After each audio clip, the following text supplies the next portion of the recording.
आप देख रहे हैं चैनल आवाज की दुनिया।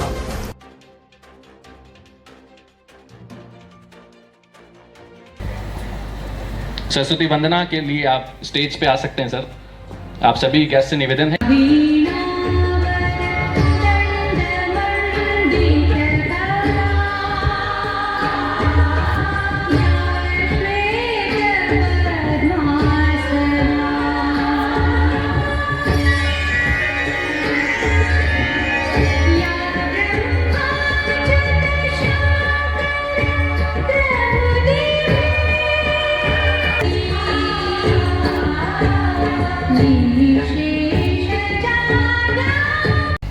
हमें टाइटल है, ये आईआईटी मुंबई के द्वारा पिछले माह जुलाई में मुंबई में ये गौरवशाली कार्यक्रम में इस पुरस्कार से संगम विश्वविद्यालय को नवाजा गया है। विद्यार्थियों, मैं जानता हूं कि आपने और आपके अभिभावकों ने काफ़ी सोच समझ के इस गौरवशाली विश्वविद्यालय में एडमिशन लिया है, जिसके लिए मैं आपको मेरे स्वयं की ओर से और पूरे संगम विश्वविद्यालय परिवार की ओर से हार्दिक बधाई, स्वागत, अभिनंदन करता हूं। वैसे तो आपको सुबह आप जल्दी आ गए थे, तो विश्वविद्यालय के बारे में काफ़ी जानकारी हमारी एडमिशन टीम ने वीडियोज़ और उन सब के माध्यम से दी है, लेकिन कुछ प्रमुख बातें मैं बताना चाहता हूं कि संगम विश्वविद्यालय श्री बद्रीलाल सोनी चैरिटेबल ट्रस्ट के अंतर्गत स्थापित एक राजस्थान सरकार के द्वारा मान्यता प्राप्त विश्वविद्यालय है, जो कि हमारा संगम इंडिया लिमिटेड, जो देश का बहुत बड़ा उद्योग समूह है, उसके अंतर्गत संचालित होता है। आप सभी को ये जानकर के बड़ी खुशी होगी कि हमारा जो संगम इंडिया लिमिटेड है, उसके संस्थापक आदरणीय श्री रामपाल जी सोनी साहब ही हैं, जिन्होंने सन 1984 में इस संगम समूह की स्थापना की थी। और आपको जान के ये भी खुशी होगी कि इस समय हमारे संगम समूह का टर्नओवर लगभग 3000 करोड़ है और लगभग 8000 एम्प्लॉयज़ इसमें कार्यरत हैं। संगम समूह अपने सामाजिक सरोकार के लिए हमेशा जाना रहा है। बहुत सारे चैरिटेबल ट्रस्ट तो चलते ही हैं, जो कि समूह के द्वारा वित्त पोषित हैं। साथ ही साथ संगम समूह के द्वारा संगम विश्वविद्यालय के अतिरिक्त elementary school, Sangam school of excellence, जो कि देश का ख्याति प्राप्त स्कूल है, 12th तक का सीबीएसई आईसीएसई बोर्ड से मान्यता प्राप्त है, और साथ ही साथ 100 बेड का सोनी हॉस्पिटल भी हमारे द्वारा संचालित किया जा रहा है। अभी आप सभी ने देखा होगा कि अयोध्या में राम जन्मभूमि के मंदिर का बहुत भव्य उद्घाटन हुआ था। सभी पूरे देश में खुशी की लहर थी। तो संगम समूह उसमें भी पीछे नहीं है। वहाँ पर जो अखिल भारतीय माहेश्वरी समाज के द्वारा शौर्य भवन बनाया जा रहा है, उसमें जो प्रमुख समिति है, बिल्डिंग समिति, उसके भी चेयरमैन हमारे आदरणीय सोनी साहब ही हैं। मित्रों, समूह के द्वारा अनेक समाज के कल्याणकारी कार्य किए जाते हैं। यहाँ तक कि हमारे संगम विश्वविद्यालय में अध्ययनरत विद्यार्थियों के लिए लगभग 80 लाख रुपए की स्कॉलरशिप भी, जो मेरिटोरियस या नीडी होते हैं, उनके फॉर्म्स को इवेल्युएट करके दी जाती है। साथ ही साथ हम लोग और भी अनेक कार्य करते हैं, जैसे कि हम छोटे छोटे गांव में जाकर के वहाँ पर कुछ उनके कम्युनिटी के डेवलपमेंट के लिए भी काम करते रहते हैं। मैं संगम यूनिवर्सिटी की तरफ आऊँ तो आप देखेंगे कि नेक के द्वारा अधिमान्यता प्राप्त है, यूजीसी से अप्रूव्ड है, आईआईआरएफ रैंकिंग में राजस्थान में 3rd रैंक पर है। इसके अलावा एनआईआरएफ में भी हमारा पार्टिसिपेशन होता है।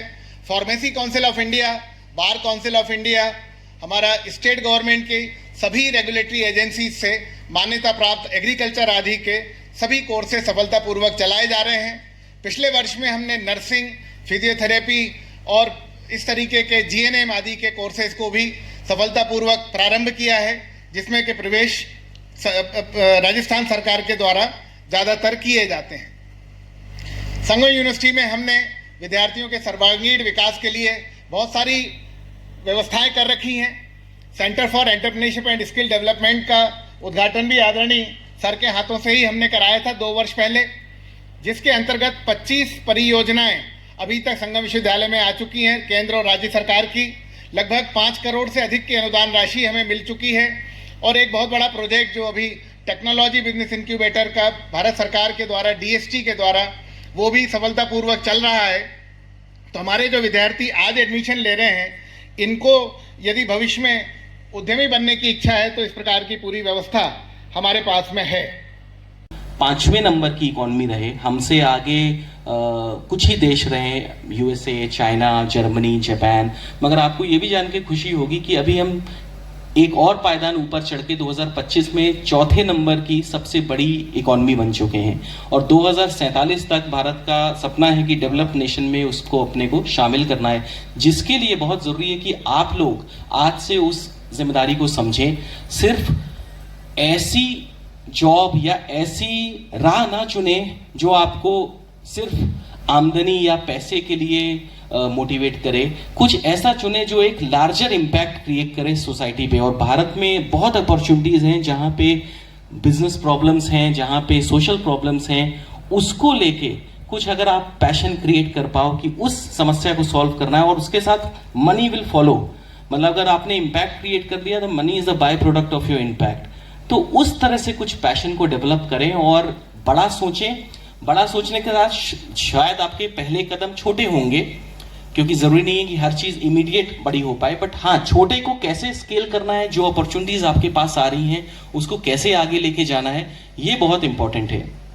यहाँ पे कई लोग हैं जो कई फील्ड्स के होंगे, मुझे लग रहा है सेल्स के होंगे और BCom के बच्चे होंगे, सब होंगे। तो देखिए, एजुकेशन तो एक तरीका है आपको लर्निंग आपकी बढ़ाने का। और मैं अपने तजुर्बे से आपको बता रहा हूँ कि यूनिवर्सिटी के बियॉन्ड भी जो लर्निंग है उस पे ज़रूर फोकस करें, चाहे वो आपके पीयर टू पीयर हो, चाहे वो आपके इंटरनेट के माध्यम से हो, चाहे वो आपके गुरु के कुछ पर्सनल एक्सपीरियंस के माध्यम से हो, उसको ज़रूर पे ध्यान दीजिए। क्योंकि यूनिवर्सिटी की education is just one part of your learning.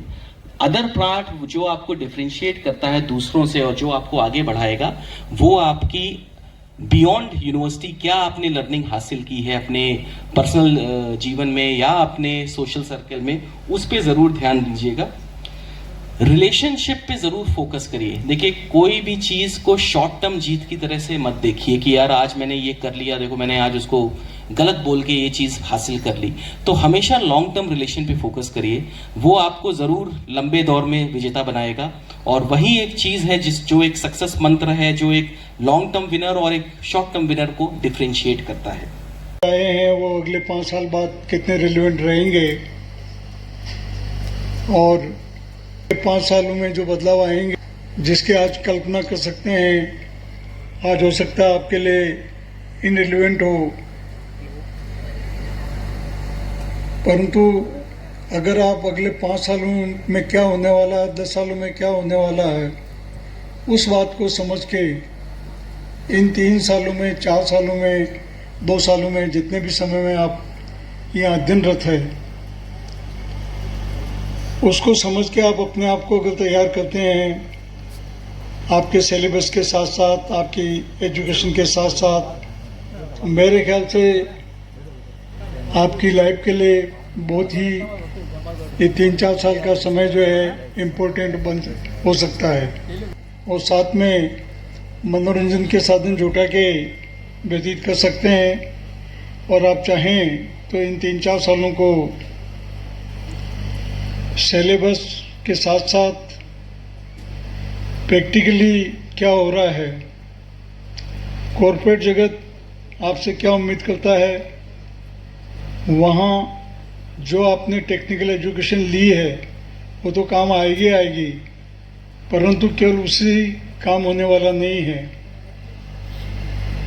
आपके कितने परसेंटेज या मार्क्स आए हैं या नहीं आए हैं, वो आगे इतना इम्पोर्टेंट नहीं होगा जितना ये ज़रूरी होगा कि जो कुछ भी आपने हासिल किया है, जो कुछ भी आपने सीखा है, उसको प्रैक्टिकली आप कैसे